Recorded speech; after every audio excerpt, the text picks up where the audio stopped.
Hello friends, स्वागत है आपका अपने चैनल संतोष दांगी इंग्लिश पर। आज हम बात करने वाले हैं कक्षा 11वीं की जो अंग्रेजी है उसका जो वार्षिक परीक्षा का जो पेपर है उस पेपर का फुल सॉल्यूशन यानी कि संपूर्ण एनालिसिस बच्चों आज हम इस वीडियो में करेंगे। ठीक है, तो यहाँ पर आप फटाफट जल्दी से देख लीजिए कि यहाँ पर कौन कौन से किस किस प्रकार के प्रश्न पूछे गए थे और अंग्रेजी में क्या क्या पूछा गया था, ये सारा आज हम इस वीडियो में जानेंगे। ठीक है, तो आप अपने आंसर्स चेक कर लीजिए और आपको उसमें जजमेंट लग जाएगा कि आपने कितने नंबर उसमें प्राप्त करे। ठीक है, तो यहां पर जानेंगे। पहला बच्चों आपको यहां पर पैसेज आया था। ठीक है, कुछ असुविधाओं के कारण मैं कल आपको ये आंसर प्रोवाइड नहीं करवा पाया, इसलिए हमें खेद है, बट हम आपको आज इसके आंसर दे रहे हैं। ठीक है, तो यहां पर बच्चे आप जानेंगे। सबसे पहले आपको अनसीन पैसेज का प्रश्न आया था 10 नंबर का।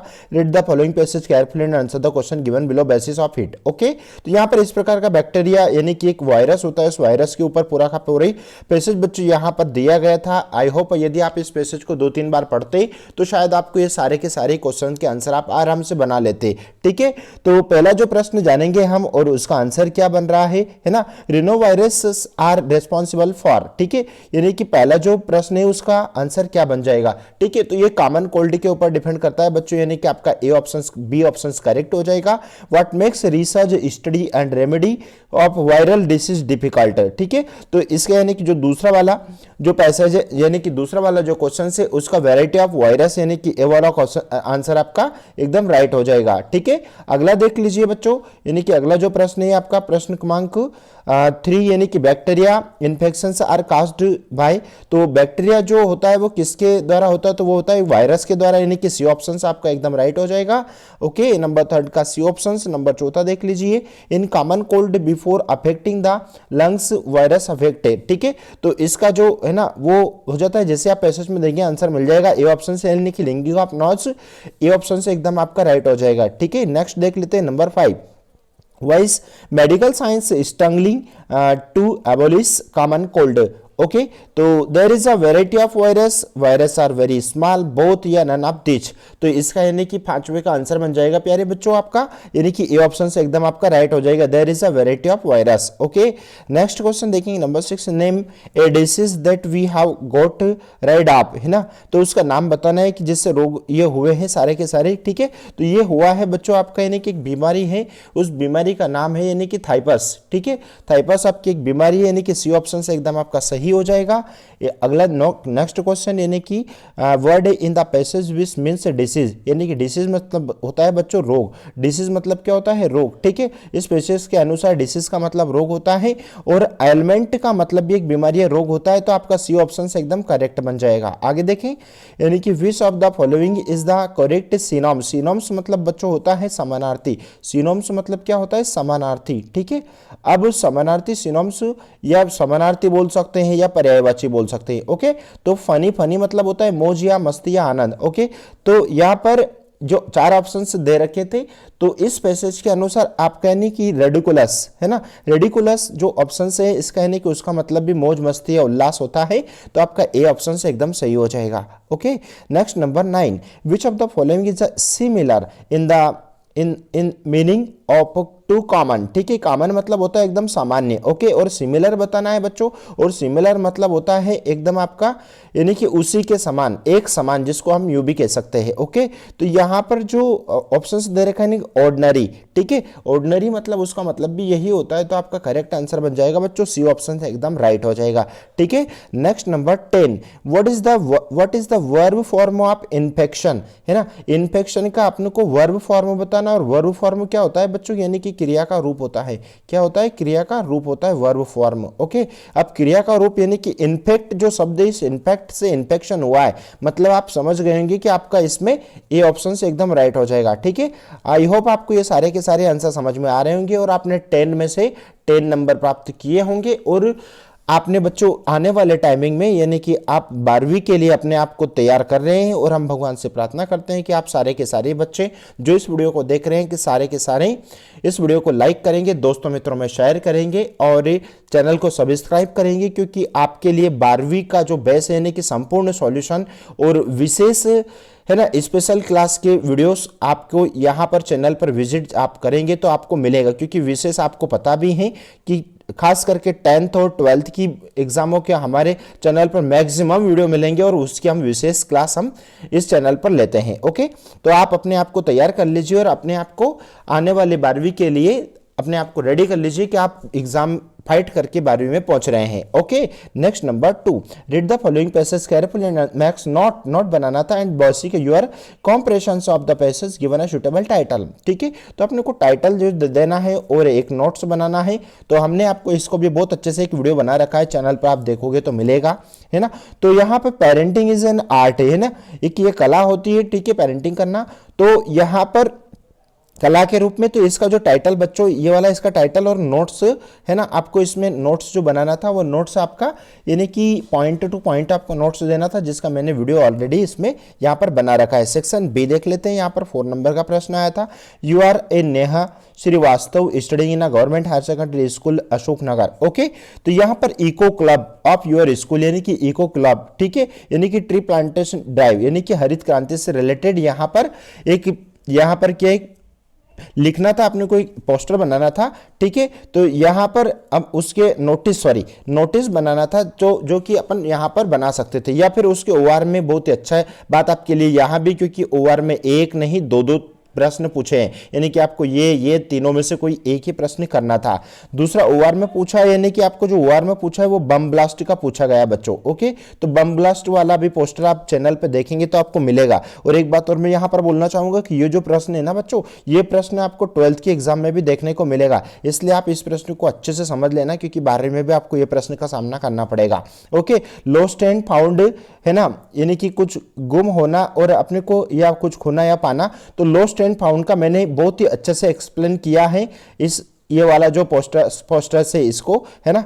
तो यहाँ पर आप चैनल पर देखेंगे तो बिल्कुल आपको मिलेगा। और मैंने यदि मेरा इससे पहले 11वीं का एक मॉडल पेपर के रूप में मैंने डाला था, यानी कि वार्षिक परीक्षा 2021 का, उसमें स्पष्ट कहा था लॉस्ट एंड फाउंड, कि आप लॉस्ट एंड फाउंड पढ़ लीजिए, आपको एग्जाम में देखने को मिल जाएगा। और यदि आपने वो वाला वीडियो नहीं देखा ना, और आपको विश्वास के लिए जरूर सुनना, मैंने आपको ये सब बोला है कि नहीं बोला था। ठीक है, आगे देख लें नंबर 4। आगे यहाँ पर अपने को नंबर 4 में जो यदि देखेंगे तो नंबर 4 में आपको एक लेटर आया था बच्चों। ठीक है, और लेटर में आप write a letter the editor of news expressing your concern about a deteriorating law and ordering situation in the city, है ना, यानी कि कानून का उल्लंघन करना के ऊपर यहाँ पर एक अपने शहर में उनकी स्थितियों को ध्यान में रखते हुए एक पत्र लिखना था। ठीक है, या फिर उसके ओआर में जो बच्चों आया था, आपको अपने फ्रेंड को एक narrating the experience in the rescue operation, ना रेस्क्यू ऑपरेशन के बारे में अपने मित्र को एक पत्र लिखना था। ठीक है, जो कि आपने को ओआर में से कोई एक ही प्रश्न, दोनों में से कोई एक प्रश्न सोल्व करना था। ओके, नंबर 5 में भी आपको impact of a global warming, या फिर उसके ओआर में आया था tree plantation week in your school. ठीक है, इन दोनों में से किसी एक प्रश्न का आंसर आपको देना था, जो कि थोड़ा सा आपके स्टैंडर्ड या लेवल से मेरा अनुभव कहता है कि थोड़ा टफ प्रश्न था ये। ठीक है, जो कि ये वाला एग्जाम में क्वेश्चन नहीं पूछना चाहिए था। अगला देख लीजिए नंबर 6। ओके, नंबर 6 में यहाँ पर ग्रामेटिकल वाला चैप्टर था, बहुत ही सरल था, इजी था। ठीक है, यानी कि मोहित इज एमएससी, आपको हमने बहुत ही अच्छे से समझाया बच्चों। यदि देखेंगे तो ये अपने आप में स्वर है, और स्वर के साथ में हमेशा एन आर्टिकल का प्रयोग होता है। ठीक है, जो कि आपने एन लगाया होगा। My younger brother is standing at first position in इस क्लास रो, तो इसमें आपका देखो बच्चों यहाँ पर द आंसर आ जाएगा, क्या आ जाएगा, द। ठीक है, नेक्स्ट देख लेते हैं भैया, नेक्स्ट क्वेश्चन नंबर 3, यानी कि the ball passed his head, तो इसका अवर आंसर आ जाएगा, क्या आ जाएगा, इसमें अवर आ जाएगा। Okay, walk carefully list fall, और मैंने ये वाला जो लिस्ट शब्द से बहुत ही अच्छे से एक्सप्लेन किया है कि आप, और अभी भी आप सुन लीजिए, जब भी किसी भी एग्जाम में आपको ये लिस्ट वर्ड दिख जाए ना, मतलब आंख बंद करके आप उसमें सूट लगा कर आ जाना। जब मैंने ग्रामर समझाई ना, तब उसमें बहुत अच्छे से एक्सप्लेन किया है। इसका मतलब बच्चों इसमें क्या आ जाएगा, इसमें सूट आंसर आपका एकदम राइट होगा। The police arrested last night lives near my building, तो इसमें आपका आ जाएगा होम आ जाएगा, क्या आ जाएगा, WHO होम। ठीक है, अगला देख लेते हैं, यानी कि ग्रामर वाला पार्ट पूछा गया था यहाँ पर आपका, तो ग्रामर वाले पार्ट को भी अपन समझ लेते हैं कि आपको ग्रामर का जो पार्ट था बच्चों, उस ग्रामर के पार्ट में आपको कौन कौन से प्रश्न पूछे गए थे, कैसे कैसे प्रश्न थे, और उनके आंसर आपने क्या दिए क्या नहीं दिए। ठीक है, तो जानेंगे हम यहाँ पर उनके आंसर। ओके, देख लीजिए, पहला प्रश्न यहाँ पर ग्रामर का पूछा था, यानी कि डिड यू डू इट, क्या करना था, प्रेजेंट के परफेक्ट में चेंज करना था। तो देखो प्रेजेंट के परफेक्ट में हैव और हैज का प्रयोग होता है, आपको समझ में आया होगा। इंट्रोगेटिव बनाना है तो देखो बच्चों आई वी दे के साथ में हैव का प्रयोग होता है और ही शी इट नेम के साथ में हैज का प्रयोग होता है। यहाँ पर यू आया, इसका मतलब क्या लगाऊंगा मैं, हैव लगाऊंगा। आप आंसर नोट कर लो, है ना। तो सबसे पहले मैं हैव लगा दिया, हैव के साथ में यू का प्रयोग होगा, हैव यू, और डू यदि है तो डू से डन हो जाएगा, मैन वर्ब की थर्ड फॉर्म, और उसके बाद में जो ईट है ईट का ईट ही रहेगा, क्वेश्चन मार्क का चिन्ह, ये आपका पूरा आंसर बन जाएगा। हैव यू डन इट, ये आपका आंसर है। दे हेल्प्ड मी, यानी कि जो दूसरा प्रश्न है, इस दूसरे प्रश्न का बच्चों आपको क्या करना है, यानी कि दूसरे प्रश्न का आंसर बन जाएगा आपका, यानी कि इसको क्या करना है, पैसिव में चेंज करना है। तो इसका आंसर देख लीजिए आप, पैसिव में यदि बनाएंगे तो देखो सबसे पहले तो मी है तो मी से आई हो जाएगा, ठीक है, मी से आई हो गया। आई के साथ में देखो यहाँ पर हेल्प्ड आया, यानी कि पास्ट सिंपल का सेंटेंस है, मैंने वॉइस भी बहुत अच्छे से पढ़ाया समझाया है, ठीक है। और आने वाले समय में मैं गर्मी में, है ना, कुछ दिनों के बाद में grammar A to Z grammar आपको चैनल पर मिलेगा, बिल्कुल पर डे आपको ग्रामर से सब कुछ सीखने को मिलेगा, ठीक है। तो आई के साथ में मैं क्या लगाऊंगा, वाज लगाऊंगा, आई वाज हो गया, ओके। और यहां पर देखो इसका रूल्स क्या कहता है, मैन वर्ब की थर्ड फॉर्म का प्रयोग करना, हेल्प्ड हो गया, आई वाज हेल्प्ड, और उसके बाद में बाय प्रपोजिशन वर्ड, और दे से क्या हो जाएगा बच्चों, देम हो जाएगा, ओके। ये आपका पूरा answer, I was helped by them, okay. Next number third, she is, जान लीजिए उसको भी, सी इज, है ना, she is too honest to tell a lie, ठीक है, वह ईमानदार है ना, वह इतनी, ही सी इज टू ऑनेस्ट, वह इतनी ईमानदार है कि टेला लाई, है ना, और उसके बाद भी वह झूठ बोल रही है ना, या झूठ बोलती है। तो यहां पर जानेंगे हम, है ना, इसमें क्या करना है अपने को, सो दैट का प्रयोग करना है। तो सबसे पहले तो देखो समझना जरा, सबसे पहले टू हटाओ और उसके स्थान पर सो लगा दीजिए, ओके। सेकंड वाला टू हटाओ और उसके स्थान पर दैट लगा दो, और दैट के बाद में बच्चों नियम ये कहता है कि सब्जेक्ट प्लस, देखो जब भी इस वाला प्रयोग आए ना तो सब्जेक्ट प्लस कैन नॉट और कुड नॉट का प्रयोग करना होता है, सब्जेक्ट प्लस कैन नॉट और कुड नॉट का प्रयोग करना होता है, ठीक है। तो यहां पर जानेंगे हम कि इसमें क्या है, सी आया है तो मैं डेट के बाद में सी लगाऊंगा, सी का सी ही रहेगा, और यहां पर उसके बाद में इज आया है इसलिए बच्चों में कैन नॉट लगाऊंगा, शी कैन नॉट, और tell a lie, tell a lie. पूरा आंसर समझना, सुन लेना, पूरा आंसर एक बार मैं पूरा बोल देता हूं, she is so honest that she can not tell a lie, okay. आगे बढ़ेंगे नंबर 4 का आंसर जान लेते हैं बच्चों। नंबर 4 का किस प्रकार का आंसर जा रहा है आपका, swimming is not easy, okay. तो इसका आंसर मैं यहां पर लिख देता हूं। तो देखो इसमें यदि इन्फिनेटिव से यदि शुरू करना होता है ना बच्चों, तो इन्फिनेटिव का आंसर आपका टू से होगा, ठीक है। तो यहां पर आपका आंसर जानेंगे, यानी कि सबसे पहले टू लिखेंगे, और उसके बाद में टू के बाद में क्या करना है कि स्विम, जो मैन वर्ब है उसको स्विम करेंगे, स्विमिंग है उसको स्विम करेंगे, टू स्विम, और उसके बाद में इज लगाएंगे, not is not easy, okay. ये आपका पूरा आंसर बन जाएगा, okay. To swim is not easy. आगे बढ़े, नंबर 5 है ना, जो कि एक ये मुहावरा है, ठीक है, जो कि इसका यदि रीअरेंज करके देखना था तो सबसे पहले तो अपन देखेंगे कि बार्किंग, ठीक है, बार्किंग डॉग्स सेल्डम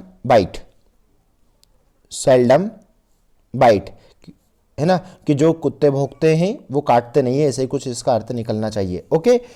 तो यहां पर इसका इस प्रकार से जम जाएगा, ओके। आगे देखिए सेक्शन नंबर डी, जो कि आपकी जो बुक है ना उसमें जो लेसन है the portrait of A lady, शायद उसी से इसको लिया गया है ना। तो who is the author of his passage, यानी कि पहला जो पैसेज है इसका आपने जो पैसेज दिया गया है इसका अपने को लेखक बताना है बच्चों। आथर मतलब होता है लेखक, तो इसका लेखक है खुशवंत सिंह, ठीक है। पहले का सी आपका करेक्ट हो जाएगा। विच of the following words is opposite of flexible, है ना, फ्लेक्सिबल जो वर्ड है ना इसका क्या बताना है बच्चों, अपने को यहाँ पर अपोजिट बताना है, ओके। तो इसका अपोजिट बन जाएगा आपका राइट आंसर, यानी कि स्टीफ, यानी कि बी ऑप्शन एकदम सही हो जाएगा, बी ऑप्शन करेक्ट है। तीसरा देखेंगे, why was the grand mother did body put on the ground, है ना। तो एक भारतीय रिवाज के अनुसार है जो है ना, जो दादी थी उनकी जो पार्थिव शरीर को है ना ग्राउंड में रखा गया था, है ना। तो क्यों रखा गया था, तो इसलिए रखा गया तो भाई भारतीय रीति रिवाज के अनुसार, यानी कि इट वाज अ कस्टम, यानी कि डी ऑप्शन एकदम सही हो जाएगा। विच of the following word meaning is silently, silently मतलब चुपचाप होता है, और उसका मतलब अपने को बताना था, तो उसका मतलब हो जाएगा आपका क्यूटली, यानी कि बी ऑप्शन से एकदम सही हो जाएगा। Why was the chirping of the sparrows there, यानी कि जो चिड़िया है ना वो क्यों किस प्रकार से चाहक रही थी, क्यों चाहक रही थी, तो इसलिए चाह रही थी क्योंकि वो बहुत ज्यादा दुखित थी, यानी कि दे वर सैड। सी ऑप्शन से एकदम आपका राइट हो जाएगा। अगला नंबर 9 देख लेते हैं, यानी कि यहाँ पर ये पोयम्स दे रखी है, इसके आंसर भी जान लीजिए आप। जो बच्चों यहाँ पर पोयम दे रखी थी, who is the composer of the poem from which this lines have been taken, तो ये जो लिया गया है ना बच्चों, ये किससे लिया गया है, द रेन वॉइस से लिया गया है। देखो यहाँ लिखा गया है, ये the voice of the rain से लिया गया है, यानी कि ये पोयम्स। और इसका राइटर कौन है बच्चों, तो इसका राइटर जो है वो व्हाइट मैन है, ठीक है, यानी कि सी ऑप्शन सही हो जाएगा। ओके, देखो वीडियो भले से वीडियो बड़ा हो सकता है, बट आपको 100% रियल इस चैनल पर आपको मिलेगा। ओके, और मिल रहा है 9 से लगाकर तो 12वीं तक के संपूर्ण सब्जेक्ट का सॉल्यूशन यदि आपको चाहिए तो आपको चैनल पर विजिट करो, और यहाँ पर प्रत्येक पेपर के सॉल्यूशन मिलेंगे। और आने वाले समय में आपको अंग्रेजी में किस प्रकार से कैसे सॉल्यूशन किस प्रकार से कैसे पेपर को सोल्व करना है, और ग्रामर के विशेष ग्रामेटिकल पार्ट को कैसे सोल्व करना है, ये सारा सब कुछ आपको चैनल पर मिलेगा। आगे देखें, बाकी के दूसरे सब्जेक्ट के सॉल्यूशन भी आपको बिल्कुल मिलेंगे। नंबर 2, यानी कि which word is stanza means exciting और कंटिन्यूइंग फॉर एवर, ठीक है, यानी कि जो हमेशा लगातार के लिए जो चलता रहे उसके लिए एक वर्ड आपने को बताना है, तो इटरनल उसका बी ऑप्शन से एकदम सही हो जाएगा। हमेशा vaguely formed d all together changed and yet the same, तो इसका आंसर बन जाएगा बच्चों हेवन, ये ऑप्शन से एकदम सही होगा। फिर अगले बार उसके बाद में फिर पैसेज आया था, पैसेज का आंसर जान लेते हैं। वाई वाज द ऑथर, है ना, reluctant to visit the familiar places again, यानी कि पहले का आंसर बन जाएगा आपका, यानी कि सी ऑप्शन से, यानी कि she did not want to see stir past memories. Okay, ABC, C option सही होगा। Where did the narrator see Mr Darling for the first time, तो इसका आंसर बन जाएगा आपका, स्नैपशॉट से शायद इस चैप्टर को लिया गया है ना, तो इसका दूसरे का आंसर बन जाएगा इन ट्रेन, बी ऑप्शन से एकदम सही। यहाँ पर रेप्रोवाइंगली मीन्स बताना है, ठीक है, तो यहाँ पर जो तीसरे का आंसर बन जाएगा वो बन जाएगा आपका, यानी कि क्रिटिकली, ठीक है। आगे देख लेते हैं number 4, who had come to visit the narrator mother, okay, number 4 का आंसर बन जाएगा बच्चों आपका, यानी कि मिस्टर डार्लिंग, ठीक है, यानी कि ए ऑप्शन से एकदम सही है। उसके बाद में बच्चों यहाँ पर ये क्वेश्चन आंसर दे रखे थे, है ना, तो इसमें से मैक्सिमम क्वेश्चन आंसर के इंपॉर्टेंट क्वेश्चन हम कुछ ही दिन पहले आपको बता चुके हैं, ठीक है। और आप सारे के सारे बच्चों को यदि ये वीडियो अच्छा लगा तो प्लीज़ वीडियो को सब्सक्राइब कर लीजिए, क्योंकि हम आने वाले समय में, यानी कि आने वाले टाइमिंग में आपको अंग्रेजी से संपूर्ण 100% सॉल्यूशन आपको देंगे। और विशेष 12वीं के लिए आप अपने आप को, यदि गर्मी के समय में, आने वाले समय में यदि अपने आप को अच्छा तैयार करना है तो आप चैनल से जुड़ जाइए। मिलते हैं नए वीडियो के साथ में, तब तक के लिए जय हिंद, जय भारत। और आने वाले समय में, यानी कि आने वाले पेपर भी आप बहुत अच्छे से दें, और आशा है कि आप अच्छे से देंगे और आप 12th तक में पहुँचेंगे। Thank you so much.